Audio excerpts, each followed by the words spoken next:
Hello, I'm Benjamin Limmer, Bureau Chief for Public Transportation at the Connecticut Department of Transportation, and I'd like to welcome you to Along the Lines, a podcast series where we'll share exciting news and updates and explore current issues and ideas on Connecticut's public transportation system.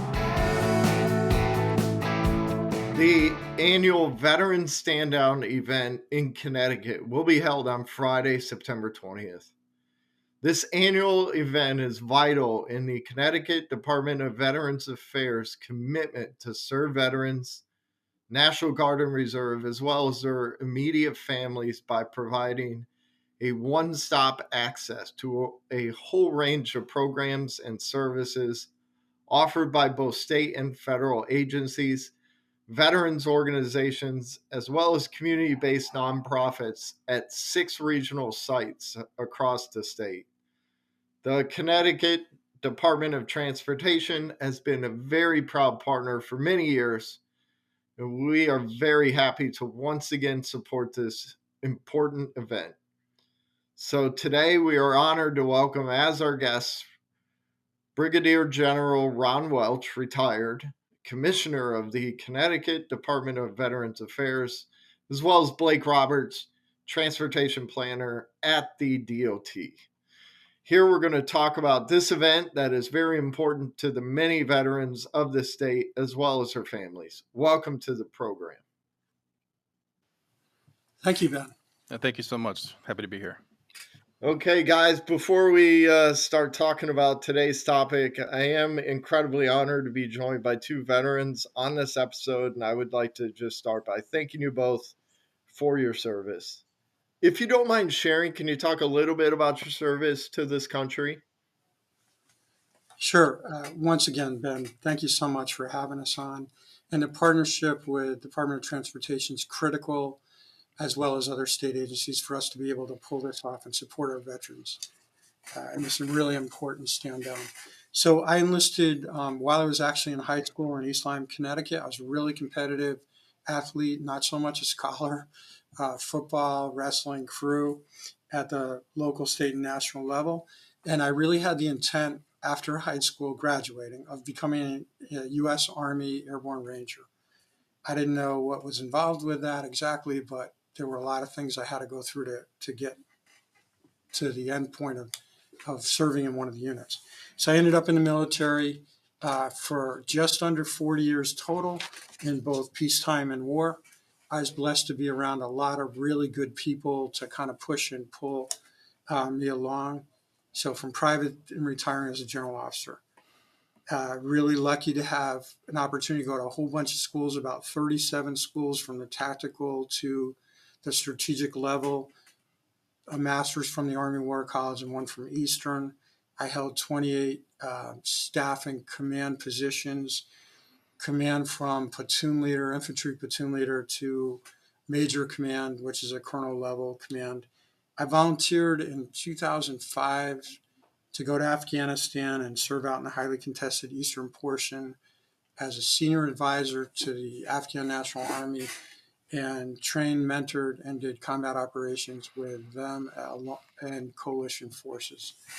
I came back, was the Army Chief of Staff for the Connecticut National Guard for about 6 years, and then my boss said, "We'd like you to go to the next step and put in a general officer package." I got selected, and I served as our director of our joint staff for another 3 years and retired in 2017.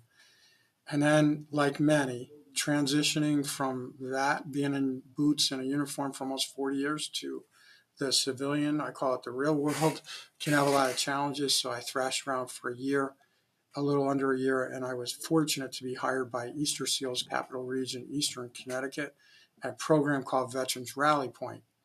And the intent behind that program was we had gotten some money from the state of Connecticut to build a one-stop shop to support active service members, National Guard, reservists, veterans, and families, and providing a whole host of programs and services to make sure they're taken care of. And then, to my surprise, I was gratefully selected or appointed by Governor Lamont in May of last year to serve as Commissioner, Department of Veterans Affairs. Yeah, Blake, tell me about your service to our country. Absolutely. I want to thank Commissioner Welch for his 40 years. It's a tough man to follow. But I served 5 years active duty in the Marine Corps. I joined when I was 19. My home state is Alabama. And I was kind of lost in life, couldn't figure out who I wanted to be or where I wanted to go. And I knew the Marine Corps was going to give me that discipline and that sense of being and camaraderie that I was looking for. And I enlisted in June, and I went straight to Paris Island and spent the next 3.5 months in the scorching heat of Paris Island. And from there, spent about a year and a half going through different trainings. I was in aviation, so went through multiple different schoolhouses, from survival school to maintenance, all different kinds of things. And then from there, I was stationed in San Diego, California, for about 3.5, 4 years, and was deployed once to the theater of operations. We supported through air travel. We supported missions in Iraq, Afghanistan, and the Horn of Africa. And I flew about. I was on board. I was not an actual pilot, but I was on board and flew around 1,000 combat hours while I was deployed, and earned my combat aircrew wings. And it was a privilege to have served and to hopefully have made a difference.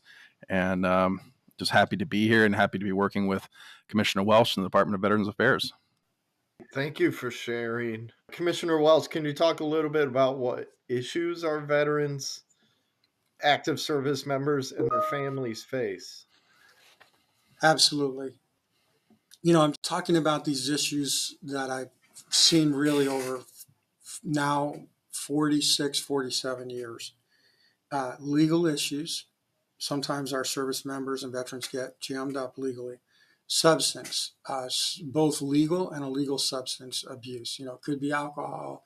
It could be a prescription medication that it just, they get addicted to it, or it could be something that's not legal. Relationships are huge. People become estranged from family members, relationships fall apart as a result of deployments and other things in life. It's a little bit higher in the military community than it is in the general population. Financial issues, not having financial resources to keep themselves moving forward. Employment is huge. What's your purpose in life? If you're not employed and you're especially a younger person, what are you doing to move forward? Not able to reconnect, I think, is something we probably all experience when we get back from our service, not being able to reconnect. And it's so small of a population that's serving, it's less than 1%. So reconnecting with family and friends can be a challenge. And then, maybe just that loss of purpose in life. Well, thank you so much for the insight and follow up for you. For our listeners who don't know what the stand down event is, do you mind giving a brief overview of what it is and what services are available that day? This is really a signature event for us. And again, we a lot of partnerships to make this successful. But it's a great question, Ben. It really comes down to the individual veteran or service members. Those that are in the military can attend also with their families. But we have to try to find out where they are, and we have to try to meet their needs at the moment. There's going to be 64 providers at those 6 locations you mentioned before. They're from local, state, federal organizations, as well as nonprofits. And, the first thing we try to really start out with, just finding out medically, how are they doing? A medical screen, dental screen, medical screen. Do you need vaccinations? We're going to have vaccination teams at each one of the sites. Dental is huge. I don't know if all 6 sites will have a dental screening available, but we want to, as this matures down the road, we want to make sure we do that. Legal services, we talked about that being a challenge for many.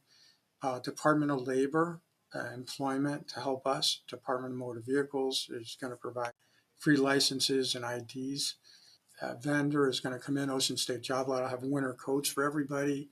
Educational services will be available. Department of Housing will be there to help vets that are that are homeless or facing homelessness, and a lot more. Hey, Blake, curious, can you provide a little history of how this event started across the nation? Absolutely. As it turns out, it was first created by two Vietnam veterans. The first one was Robert Van Kuren and Dr. John Notchison, and they wanted to help address the homeless veteran crisis in San Diego County.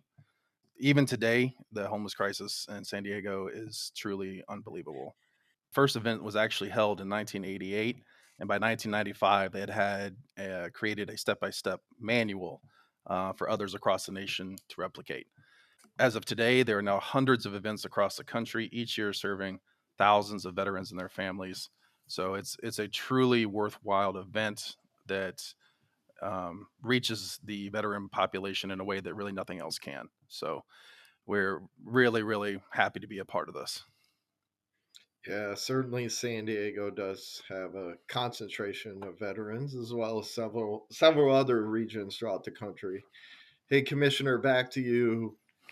Speaking of homeless veterans, how significant is this crisis throughout the country? Around the country, there are similar organizations to our Connecticut Department of Veterans Affairs.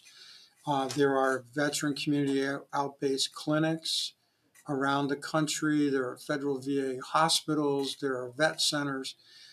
There are Department of Housings in every state. There are tremendous resources in the United States. And I want to say, yep, the numbers now, being reported 33,000. There might be more than that. But I want to say that Connecticut has tremendous resources available. There will never be zero homelessness. It just won't happen, and I don't mean that in a negative way.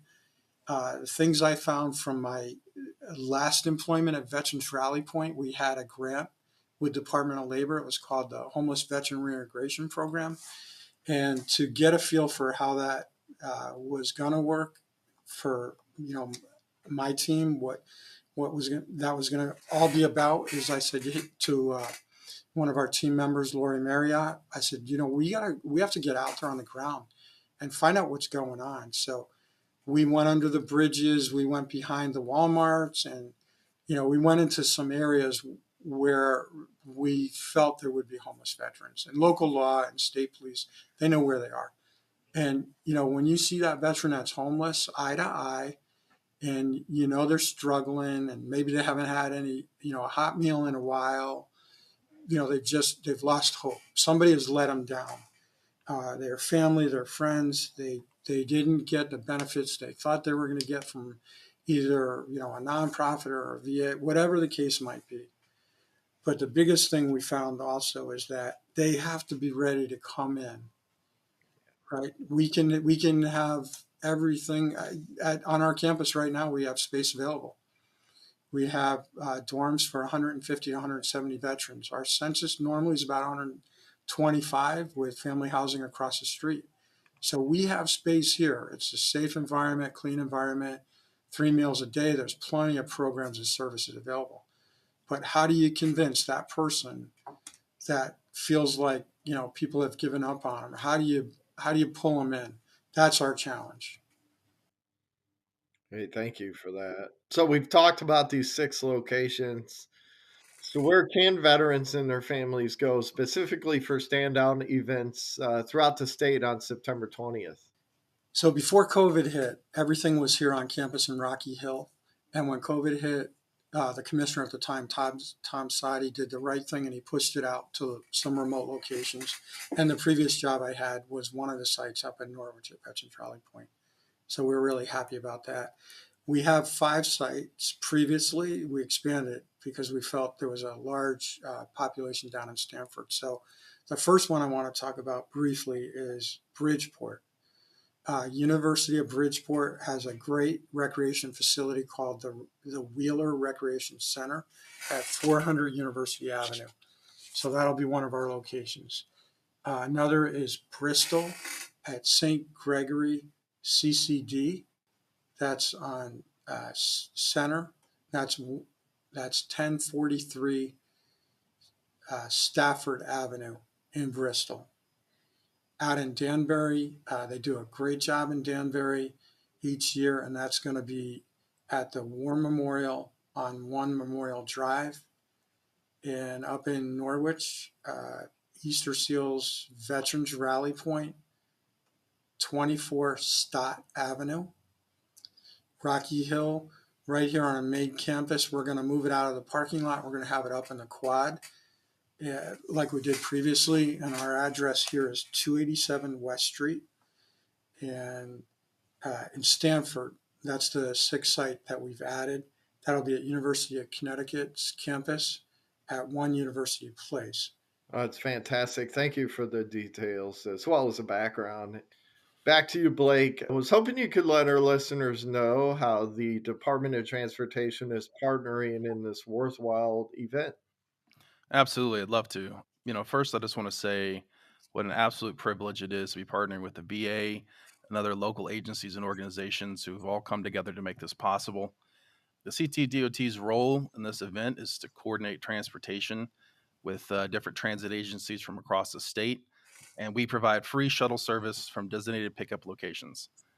The DOT and representatives from the VA have ongoing monthly meetings. We ensure the event is going to go as good as possible and as accessible to as many veterans as we can possibly reach. The CTDOT has been working hard to ensure all veterans and their families have access to this event, as it's such an amazing opportunity.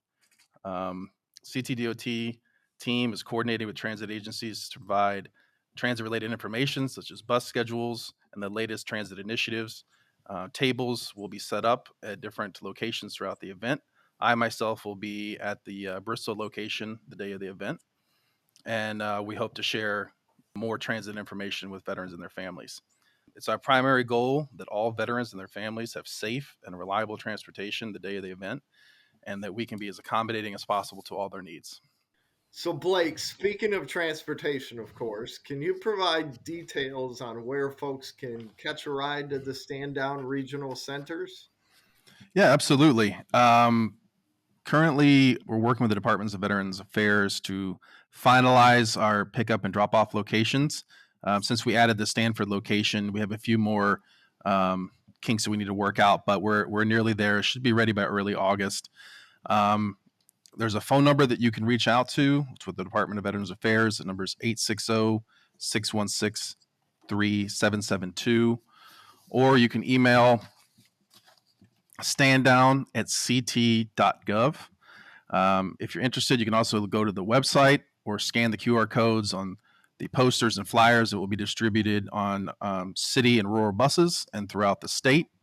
And as a reminder, transportation to and from the event is completely and totally free for veterans and their families.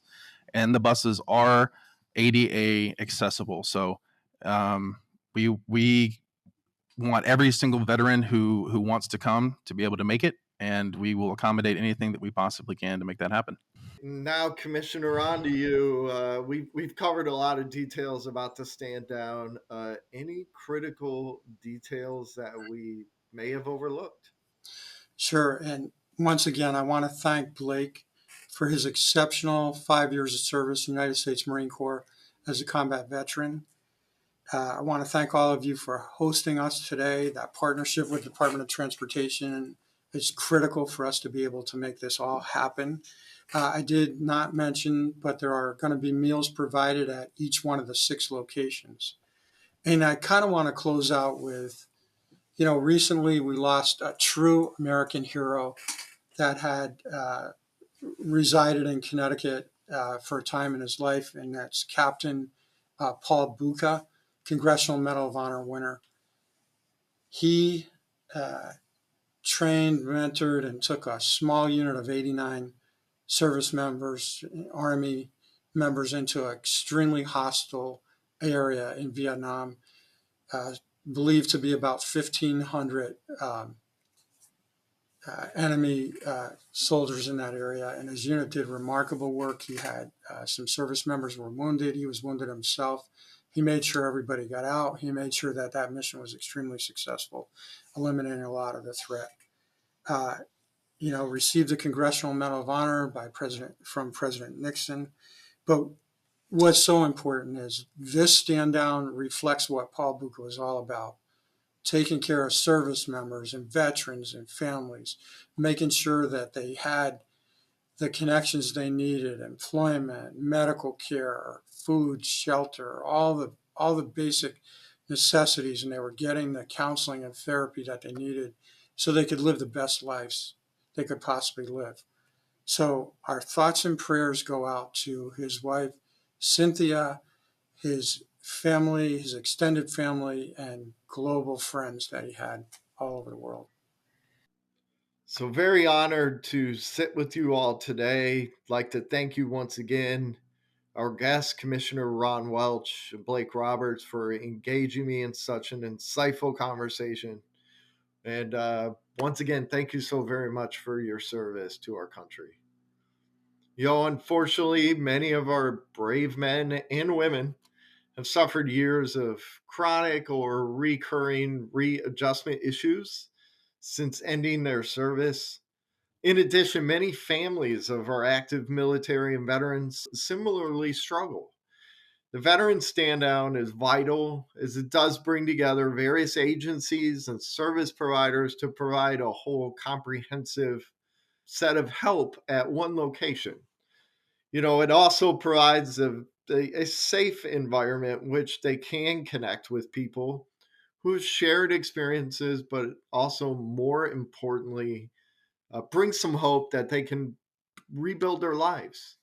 The Veteran Stand Down event is one that we are extremely proud and eager to support at the DOT this year, as well into the future. And for all our veterans out there, as well as their families, we hope that you take advantage of this unique opportunity.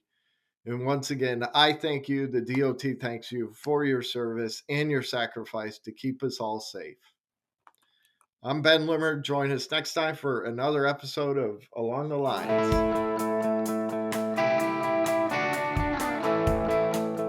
Thanks for listening to this episode of Along the Lines. This is your host, Benjamin Limmer. If you've enjoyed this podcast, please remember to subscribe and share.